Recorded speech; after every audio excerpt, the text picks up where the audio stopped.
പുല്ലാഞ്ഞികൾ പൂത്തുലഞ്ഞിടും മേച്ചിൽ പുറം തന്നിലും ആകാശക്കൂടാരക്കീഴിലെ ആശാമരച്ചോട്ടിലും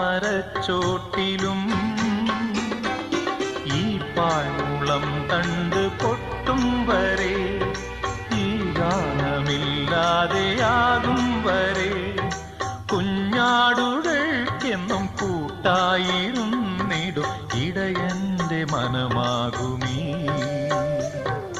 പുല്ലാങ്കുഴൽ നാദമായി. ഉണ്ണികളെ ഒരു കഥ പറയാം, ഈ പുല്ലാങ്കുഴലിൻ കഥ പറയാം.